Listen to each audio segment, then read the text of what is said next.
everywhere. So it is going to be Braum, more of the defensive option. If Pantheon looks to engage on your Senna, the Braum is there to try to block the follow-up from the Syndra, from the Ashe, as far as that damage coming through. TSM going to go with that more defensive option here.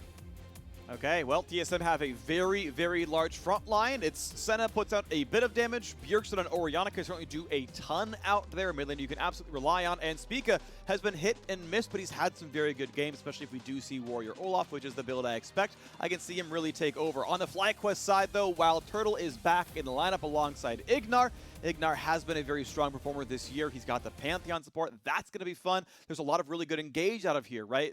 Pantheon globals in from across the map. If he lands a stun, the arrow is guaranteed. You can go the other way if you really need to, but this is going to be very exciting to watch for. The Renekton, of course, grabbed for Solo. I think top lane's going to be important this game. Solo got to see that Ornn was, I think, 95% the actual top laner there. Said, okay, give me Renekton, give me counterpick. I'm going to go brutalize this guy. Volibear Jungle was the priority pick of this draft. So FlyQuest, I think, are poised to have a lot of really, really strong aggressive plays on every lane. And I would say that in these style of games where the jungler has a lot of options, tracking the jungler becomes so important for TSM. Because oftentimes, you know, you have some lanes where it's like, okay, yeah, sure, you could go there, but you're not really expecting it. You know, people that don't have any gank assist, if you're playing like an Ezreal lane or whatever, oftentimes, you know, you're kind of going to be sitting back and not expecting the jungler to play there. Allows one of your lanes to play with a little bit more freedom.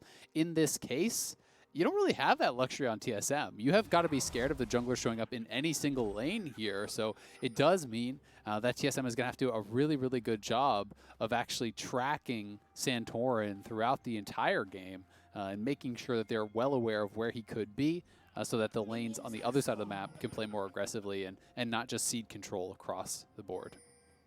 Yeah, see how good the vision can be, of course. Ooh, yeah, this could be kind of fun. Bjergsen gonna walk next to a brush. I believe they knew no one could have been there, but there is a ward on the other side of that wall. Q's to spot. Doesn't see anyone. And Braum plus Olaf, though, is probably, you know, about as strong as you could possibly get, but Spica just jumped on immediately. There is a fight right away. Spica's low force of flash. One hit will kill him. He's ignited and he goes down. They face check in, and Turtle returns to the LCS with a 400 gold lead at 1.5 minutes.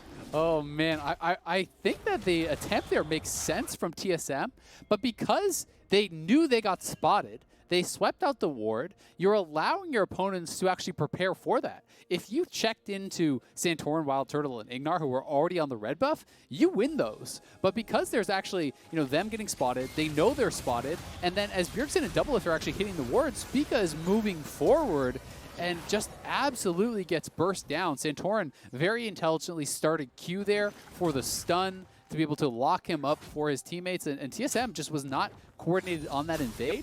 I think that once you're spotted, you either have to, you know, continue to move forward as a squad into the brush immediately, or you just have to say, oh, that sucks, it didn't work, time to go back to my blue buff. And they essentially did neither, because Spica kept going forward, the rest of the team kept backing off. They give over first blood and flash. Yeah, Spica 1v3'd as the other three of TSM were literally attacking a ward, and that is rough stuff. Ward for a ward, as TSM goes. So, you know, maybe it's equal for them. In their minds, it's a ward for a ward. So, early lane pressure here doesn't surprise me at all. There's no way Senna really deserves lane pressure when she's the AD carry. You're just too busy knocking down minions, which takes a while for you. So, okay, there's the early push. They can go fight for the first deep ward. I love this. Push 2 waves, support runs and wards either blue buff or Gromp. This is very, very standard when you have the pushing bottom lane. And he's actually going even deeper there. You can see on the minimap, Ignar going very, very far for his ward. Actually spots it way farther back near the Gromp. Sorry, near where the Wolves movement is, because they want a blue buff steal, seeing that Olaf had to go a very late start flash. to red. He can actually just be dead here. He's just dead. Spica, this is worse than the Kayn game, and I don't even completely blame him. Like, half of the first death was the rest of TSM's fault, half of that is on him for going when they're hitting a ward. That one is just like, okay, they did call bot missing, but are you really not allowed to go for your own blue? Yeah, I mean, it's tough, right? And that's a situation that you have to evaluate, because, you know, I think that TSM, and I think that Spica was expecting that was just an invade from Ignar to ward it out and harass, right? You know, you see someone missing, but you're not that concerned that it's going to be a full commit. But that's actually a 3 buff and 2 deaths on Spica this early on. And I talked about how when you're playing these Senna compositions, there is a lot of... Okay, yeah, he will have flash, but he should be okay. There's a lot of importance on the strength of your teammates, because you are not enough consistent damage as the Senna alone to really make it work, right? Like, you're not going to punch through the Volibear and the Renekton quickly by yourself. You need Olaf. You need the Orianna to be having good games. Bjergsen's down 10 CS, getting zoned out. Like, you know, your jungler is just screwed. He's basically half farm. You got 3 buffed, has died twice in 4 minutes. Like, that is really concerning, not just for the individual, but for the overall team composition and how it's going to function here. Yeah, top lane lead, of course, for Solo here as well. Some of that is a wave yet to be farmed, but still feels like a lead. Double lift now in a battle. This is good damage, but yeah, the shield comes up. Ignar able to very easily play around this Pantheon, feeling good against Grom and Broken Blade. Hello, that is Santorin. That is a stun out of Fog. You're ahead. Oh, gosh. Yep. Even as his credit goes to Solo, he's like, cool, recall in front of the wave. See you, bud. This is actually a game. If it's a scrim, you FF the game and you go next. Like, yeah. this is a 2,000 gold lead at 5 minutes with a composition that is focused more on early and mid game. I would say on TSM side, I don't believe that they have enough tools to make Olaf that like 1v9 carry. So I don't think you can make this look like the kind of Yuumi style games where Olaf just takes over later. There are obviously lots of opportunities still for TSM to come back, but they are at an incredible disadvantage early on. One of the few kind of saving graces here is the laning's going pretty well down on the bottom side in that 2v2. They will be able to grab this dragon, so those are a couple things working for them. But very concerning start for TSM. Okay, TSM, you've got to work back an almost 2,000 gold deficit with a Mountain Drake to your name and an Infernal Drake spawning in about 5 minutes. We'll see if it's possible. As you mentioned, yes, there is a lead for double from the bottom lane. Some of that is the fact that Turtle took a couple of recalls off of the kills he got, and that means he had to kind of bleed some farm. But it is sent out with a small farm lead. Obviously not a gold lead. First Blood is going to make sure that's not really the case, but top lane fighting back and forth. Stun, I believe, got immune as he was still in the middle of Bellows Breath. But Solo was 6 first. Broken Blade comfortable enough to keep battling back for the wave. Yep, Broken Blade wants to try to just push this out. Look to reset this. Spica is up there, and he just hit 6 now, so if Solo gets too aggressive, there is an opportunity to maybe get something done. But it does seem like there's some kind of pings around that area, so they're not really confident to do it. Even a back ping coming through from TSM, as Power Evil did step into Fog. Volibear could be up there and is. It's going to be spotted now, though, so we'll see if there is any sort of a collapse or if it's just going to be a little smite fight, perhaps. Minions getting chunked back and forth. Decent little poke by PoE. Syndra, classically considered a strong counter to the Orianna overall. So, yeah, he's going to feel comfortable in this matchup. Going to retain his roughly 10 CS difference as Bjergsen clears out the wave. And we'll see as Power of Evil just every single time, by the way, right? You clear out the wave, go run into Fog, go make a top laner pretend you might be invading towards him, go make the bot laner afraid that you might come down the river. This is okay. New wave to fight for. Let's go do that some more. Cole stacking up for double lift very slowly. And upgraded boots, always very, very good on Ashe for Wild Turtle. Yeah, it's going to be pretty nice having the added attack speed there. And they're looking to set up a dive. And there's no TP on anyone except Broken Blade, so there's no way to actually respond to this. So as sad as it is, Broken Blade probably just dead already and probably knows it. Syndra's going to be coming in, and we'll see how they start this up. Ults a lot of the wave, Solo ults in, a lot of damage. They turn off the turret. There is no possible way you survive. It was effortless, and the gold comes over. A second assist for Power of Evil. Now Ignar wants it in. Bjergsen is out of mana. Easy autos come in, couple of slows there. Really good chunks. Bjergsen forced to go away, and Turtle says, hey, remember me? We used to be teammates, and I got you killed yet again. Now Spica's got to run back out of his turret, back down, and wow, that's Ignar going in. You gotta be kidding me. TSM are in shambles. I mean, Spica is paper. He didn't have anything except a jungle item and boots at that point. He just bought a ruby crystal now. But, as Olaf, you're just so squishy at that point. We're going to see this one more time. Bjergsen just out of mana. They know he didn't have flash, so Turtle just pushing up here. You can use that empowered shield, getting some damage down. Turtle heals for the move speed, flashes in, finishes him up. And then Spica, this is just too brave. I mean, if you hit the axe, maybe he's thinking I could just flash in and finish off Turtle, but the axe gets sidestepped, and then you're stunned up and just burst down very, very easily. It's honestly so hard to see TSM having any chance of a comeback in this game. It's 8 minutes in. You're down 4,000 gold. The Olaf is going to be like falling off before he's ever online. Like, he's never going to have a strong point in this game. No, I don't even know if he's going for Warrior anymore. Like, is this going to be like a late game Cinder Hulk? This is terrible. Yep. Okay, but here comes the first big play for TSM. Good damage here towards Ignar. Now it's Turtle who has absolutely nowhere to go. He's ultiless, he's summonerless. No perfect game. TSM will get on the board, and the kill goes over to Spica with a nice shutdown because the kills that he got. So TSM, signs of life, but this road is uphill and it's very steep. Yeah, this is Mount Everest pretty much, but you have no supplies, so it's looking pretty rough. We'll see if they can bounce back. Interesting that they decided to give that gold over to Spica instead of Double Lift, you know, feeling like, hey, we really need to get our Olaf back in the game somehow. So he does get that shutdown donated over, and it's a nice play from TSM, knowing that their summoners were gone, you know, from that bot laner after he did kill off Bjergsen mid. So we'll see if TSM can chip away, if they can continue to actually whittle down this lead. You know, in the past I would have said no because FlyQuest had been so consistent, but they have not been as good at closing out games this split. They have been more prone to errors, and TSM is going to hope that they are going to make some of those this game. We're going to hope so, because they've got a lot of errors to make up for right now, as Solo is up 2 levels on the top lane matchup. The Wave dying out of XP range here for Broken Blade. I'm sure he's close to 8, but temporarily down 2 levels. Mid lane pushed in now as well. 1 plate dropped in the mid lane. Bjergsen eventually coming back to grab this one. PUE level 9 with the blue buff, just stacking up spheres in case there's a fight to be had. Bjergsen can wave without too much difficulty. Distance comes down, no problem there. And Solo again walks in, looks for the stun, gets this one. Conqueror stacked, chunks down some minions, feels pretty good about it. Yep, good trading back here by Broken Blade, but the problem is Solo has lifesteal, right? And he has, you know, healing off the Q, so he's going to be healing back up, and as you get whittled down like that, you're always terrified of potential dive. Obviously, Broken Blade does know that Double Lift and treats are already up here. FlyQuest is already making a move to take down this dragon, and the Herald is not there to grab, so you know, there's not really much of anything for TSM to get up on that top side. And it does mean it's going to be first turret down here on the bottom side. I wouldn't mind Santorin, you know, just dropping it for the guaranteed turret, and you could even potentially push 4-2 since the bot lane's up there, but they're looking to hold it for a dive on Bjergsen and then try to take that turret away. And I think they just have this mid lane turret, so they actually potentially could get 2 here. And this is terrible for Orianna to lose it this early. Turret's at half. Or an ult comes in. Big CC. Ignore force a flash away. Herald will at least give some gold over. Santorin didn't need to walk up. He's getting that gold no matter what. But hey, that turret's down to about 600 HP left. And once the extra bonus resists fall off, it'll be very easy for the kill for Power of Evil and crew. Bjergsen waiting around. Double Lift has been lane swapped to the top side. They have taken a plate over there. At least he's still getting his gold income going. Manamune stacking up.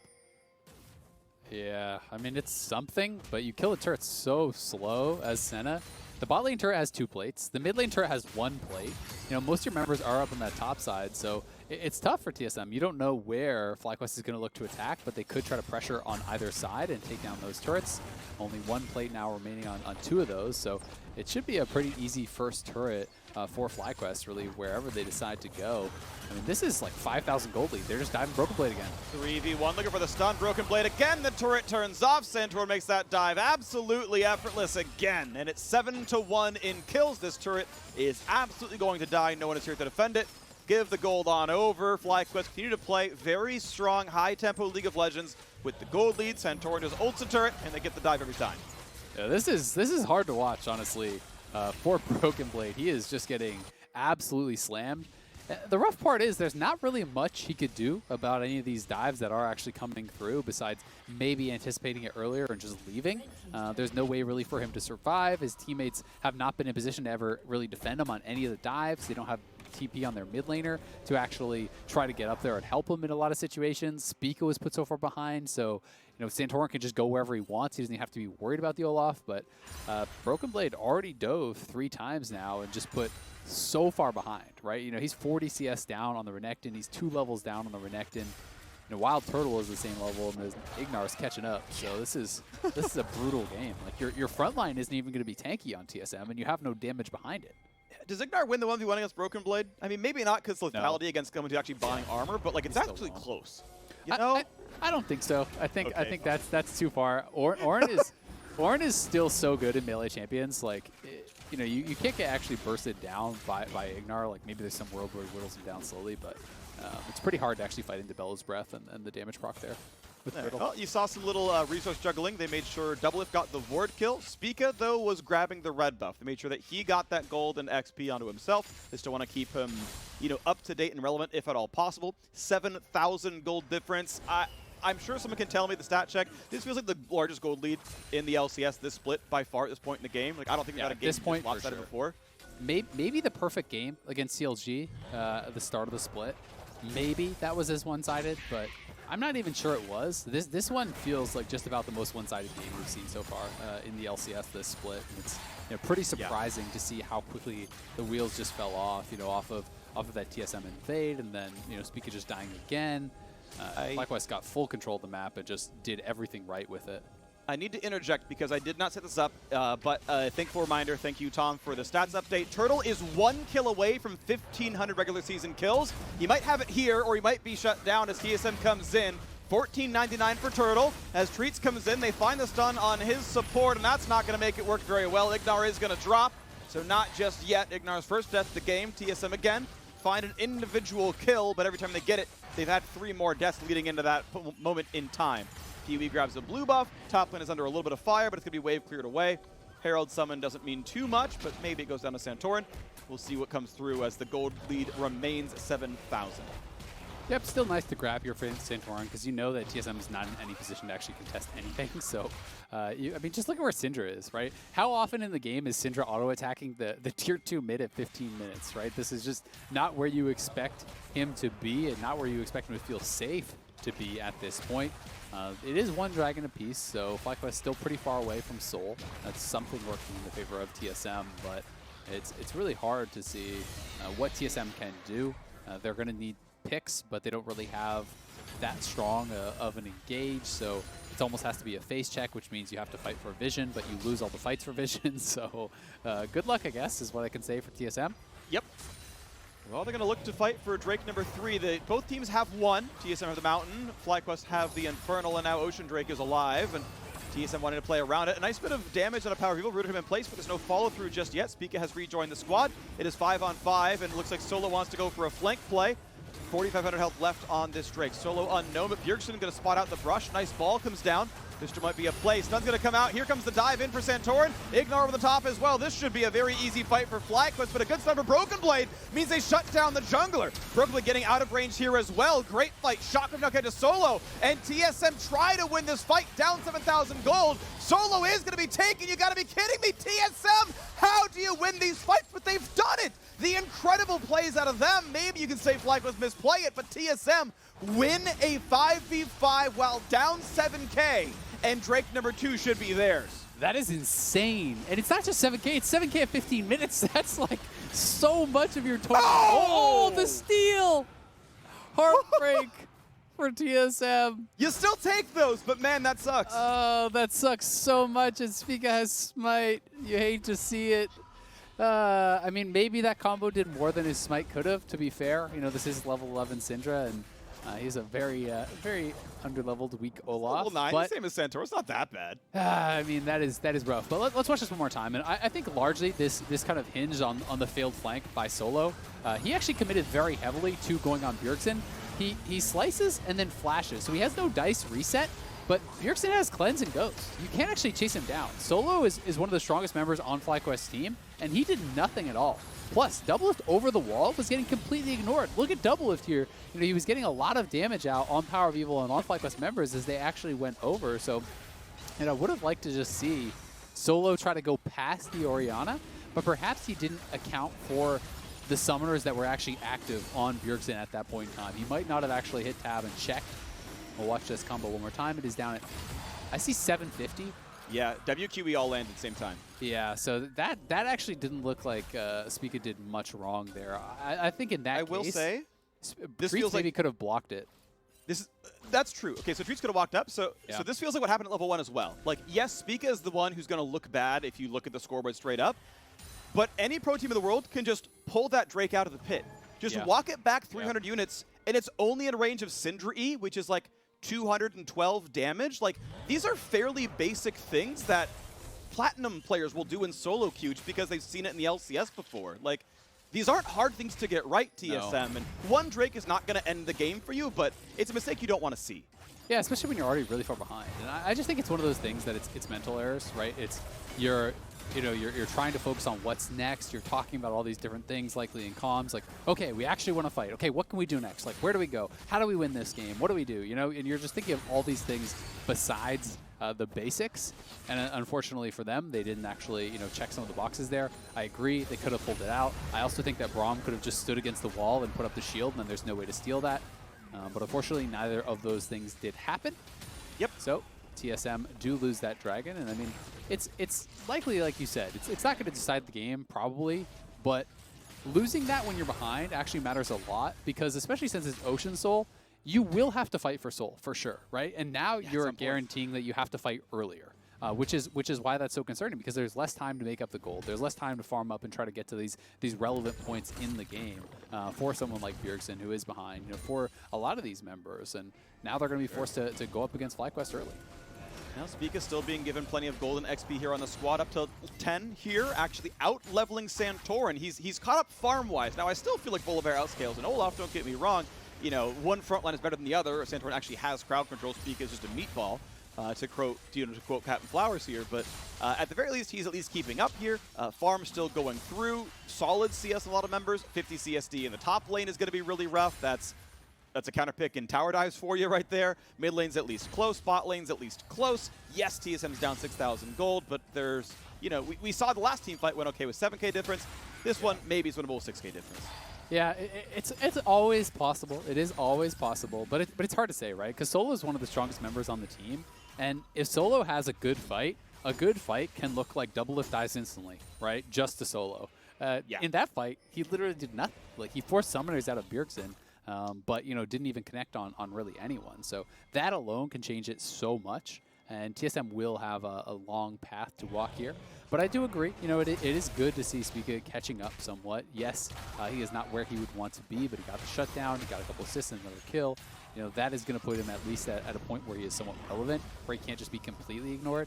I do think that, given the fact that they had the Braum Olaf early game, they were hoping to kind of invade and have him a couple levels ahead and a lot of CS up on the Volibear. Even you'll take, given how it started, but it's still probably not where they want to be. Well, TSM trying to be in a spot where they can be winning this game. They would love to end the week 8-4, only a game and a half behind first place, where Cloud9 and Team Liquid Solo currently sit. They'll, of course, play later on in the week for their final game. Right now, Santorin looking to play for Vision. Next, Ocean Drake is spawning in 15 seconds. These teams are basically playing a wave clear between Drake spawns, and every 5 minutes they meet up again for another team fight. It's like a family reunion, which makes sense based on the members of these teams. And now, TSM are on the outside. It's the Drake spawning in 2. Vision control belongs to FlyQuest. TSM hoping to do their best with a 6,000 gold deficit. Ignar's Pantheon support, fairly squishy as a champion. Going to be hard to get Conqueror off, and Turtle now hitting the Ocean Drake as FlyQuest try to zone out the squad. Ignar puts in the poke. 2,300 health left on the Drake, and no one's going to be in range in time. Drake number 3 claimed by FlyQuest. Stun's going to land, but Braum very, very tanky. They can still go for this one. A lot of damage on a Treats. Ult comes off for Senna. It's a 4-man knockup for the top laner, but it's still not going to be enough to make a kill happen. Treat's going to walk away alive. A double stun comes out for Power of Evil. Mid lane pressure there for a couple of seconds. Spellbook heal used by Bjergsen. And this turret loses about 15% of its health. Still zoning back and forth in the mid lane. And it's good healing coming out of Doublelift. Treats is getting a lot of his health bar back. Ultimately, not much more to but do. They're split. They've got to be careful, because Doublelift actually got zoned off by Power of Evil. So they have to be careful about a potential engage from FlyQuest. TSM now, as a result, is actually pushed away from their mid lane. If you try to funnel through that choke, you are going to be in trouble. So they're not able to do it, and we'll have to give up that mid lane turret. It does end up being, despite the fact that TSM survived, which is good to them. I mean, it's still another dragon. FlyQuest is now at soul point and grabs your mid lane tier 2. So they're going to be really happy with how things worked out. I do think it was critical that Treats actually got up the shield there right in the nick of time before that Ash arrow did land, allowing him to barely survive and giving TSM a small potential window to kind of turn it around, because FlyQuest really committed a lot of damage onto that Braum to try to knock him down. And you can see the elements of why this TSM comp could work or should work. Like, they sustain back up really, really well, and they're pretty good at kiting here, right? They've got a solid front line. The healing comes through, and it feels like you can kind of weather down the FlyQuest side. Obviously, again, with the goalie, that makes it very, very difficult, but you can see the elements that were there. That said, as we're mentioning, yes, we have Ocean Soul coming in soon, and sadly for TSM, they are not very bursty. They're a pretty grindy team composition. Doublelift gets his executions calling in time, so it's there if Ocean Soul does go over. Bjergsen going for a grindier build, right? It's the much more common Seraph's Embrace into Leandri's second. We're not doing the the Death Cap, Oblivion Orb, Spellbinder, Burst. It's we're gonna play a 20-second long team fight, and you're just gonna take 25% of your max health and damage over the course of time. Power of Evil wants a play towards Bjergsen, equal level on these players. Will it be a stun? That's a little slow, gets a lot of Qs to land, but with a Seraph's Shield, he is fine.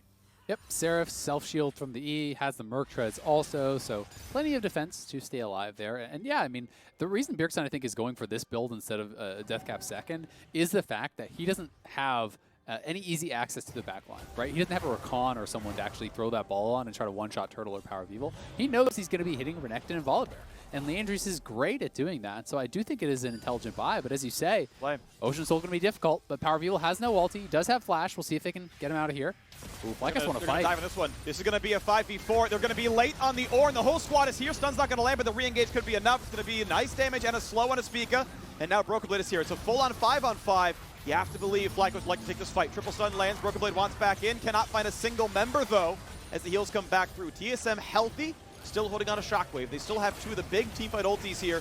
And FlyQuest, they're not actually able to really get in. Their engage tools are a bit limited. Pantheon, Volibear, Renekton, Syndra. If it's not Ash Arrow, the engage is kind of mediocre. And the fact that FlyQuest actually can't hard force a 6,000 gold lead is a little surprising. Again, they're still retaining the lead. We know Ocean Soul is soon, but I'm just a little surprised they're not getting kills if they want them. Yeah, I mean, it is the engage options, right? That is the key, as you're saying. They are a little bit lacking in that regard, but where they are really strong is when they can control space, when you have to actually fight forward into them. And that's why the neutral objectives are going to be so key. That's why the Soul and Dragon earlier matters so much, because if Soul was not 1 minute away and was instead 6, 7, 8 minutes away, depending on how long it takes them to actually kill the dragons after spawn, that's a lot more time for TSM to actually build up and maybe have a chance here. But if you give over Soul, they're going to go to Baron, and they're going to continuously start up Baron and force you to come to them, because with Soul, you're never going to lose health. You can just keep trying that Baron over and over and over, and TSM is going to be forced into a situation where you're not necessarily going to be able to kite back and play these extended fights against FlyQuest. Bjergsen knows he's safe enough to kill a Gromp, and yeah, I mean, Ocean Soul, it's in 44 seconds. It feels like we're just fast-forwarding 5 minutes at a time. Yep. There haven't been kills, I want to say, in 12 minutes or so. Like, it's been so long. I called out at, like, 12 minutes into the game, like, hey, Turtle's at 1499, one more kill, and it's 1,500 for him. Devils, by the way, is first place, to get to 1,500. Wild Turtle second, so 1 and 2 are in here, and, neither have gotten kills in a very long time. Ocean Soul spawning in 20 seconds. FlyQuest, the gold lead's actually up to 8,000. They're actually growing the lead off the turret kills they're getting, just not off champions, as mid lane pokes back and forth. Drake spawns in 10, and FlyQuest own the bottom river. Yeah, I mean, TSM, this is where you're seeing how difficult it is when they're not kiting back, right? You're checking forward into Power of Evil and into these Ash Volleys constantly. Bjergsen looking to try to get Santorin low here, but he is tanky. TSM just are struggling to actually get purchase around this pit. They are moving in now, but they're split. Doublesmith and Broken Blade aren't with the team and are spotted, so you got to be careful. So Bjergsen is trying to use the Orianna ball to create an area that his teammates can walk through. And the fact that TSM got River at an 8,000 gold deficit is impressive in and of itself. So now the fight for the Ocean Soul. Level 11 on both junglers. 50-50. PoE zoned back by Bjergsen. TSM on an 8,000 gold deficit, able to fight over the Drake. The smite comes in, it's grabbed by Santorin, and Treats instantly dies. They fought so hard, and TSM, they're not going to get much farther. Ocean Soul on 5v4, and again, FlyQuest not really hard engaging. Once again falling back, and that is now 2 smite steals that have broken TSM's back. It could easily be 3-2 in Drake's instead of 4-1. And so FlyQuest, they run to the top river, and it's time to look at Baron. Yeah, it's really intelligent, actually, that they didn't over-chase there. You already got 1 kill. You got Soul. We've seen how they struggle to hard engage. So again, why risk it? You have Ocean Soul. You're going to be fully loaded on health and mana. So they go over to the Baron. They say, all right, come to us again. We want to fight. They're going to start this up, and TSM won't even be able to get there in time. So this is pretty much lights out at this point. You're 10,000 gold ahead. You have Soul. You have Baron. And FlyQuest really has everything they need to be able to close out this game. TSM, I think, has played admirably from the enormous deficit that they were at. But this game is just going to be so hard to really threaten that front line. Well, TSM get a turret on the board. We saw a long time ago they got a Drake on the board, a kill way back when. They've been able to kite back and stay alive, but the problem is neutral objectives do not kite back with TSM, so every time FlyQuest pushes them backwards, and they're able to grab something afterwards. So Baron buff is on. This siege should now work, and this is probably the time where we see FlyQuest actually able to play more aggressively, and TSM cannot just sit back and wait. Their base will eventually fall. And Go ahead. What I want to see FlyQuest actually do is push 2 lanes, because really the only good wave clear on TSM is Orianna. Senna cannot clear Baron minions up, so you want to at least push 2 lanes, make the Orianna unable to answer on both sides. They're actually going to Baron buff up all 3 lanes here, so no one's even trying to answer top lane. That's a turret already gone. Mid lane will still be escorted in. You can see 2 FlyQuest members pushing in bot as well. And once you get these waves in multiple lanes up to these turrets, Bjergsen is going to have to pick and choose where he goes. Everywhere else is going to be easily assaulted by FlyQuest. This is 2 uncontested tier 2s. The gold lead is just going to explode from here. Okay, turret number 6 falls, and the gold lead is now 11,000. This is still one of the closer 11,000 gold leads I have seen in this game. And, I mean, off of the catastrophic start, I still want to give some kudos to TSM. Yes, it was their own making for why they got behind. FlyQuest did a really good job to further that gold lead, but they're at least fighting. They are not rolling over. They've got opportunities. Ignar could be a target here. Slowed down by Treat, slowed down by Spica. Bjergsen the target. Shockwave's not going to land a wild turtle. Ran fast enough to get away. But Bjergsen now is going to have a hard time team fighting as the turret takes a bit more damage, and Turtle's still fully healthy. Double lift zoned off the mid lane turret means inhib open in the mid lane as Solo still pushed in the bot side. The 3-lane push is finding the openings. The TSM comp works when grouped. The 1v1s are a lot harder. Second inhib turret to fall now as the minions do the rest and Turtle kites away safely yet again. And remember, all these little trades, anytime you're trading health, it's going to be in the favor of that team with the Ocean Soul. They can always heal it back up as long as they're getting any damage down. Top inhib still alive but is exposed. Mid inhib is gone. Bot inhibitor turret is down to about 10% health there. TSM just doesn't have the wave clear. As long as FlyQuest don't allow them to engage and continue pushing all 3 lanes, only the Orianna lane has any chance of actually holding on here. So it's likely just going to be triple inhib. Yeah, and TSM obviously not great engage tools themselves. I mean, they have the Ornn, but there's no good way in because FlyQuest are so far ahead. So yes, they could press R, but it wouldn't do anything. So they do have to bleed their base. I wonder if they maybe should have tried anyway.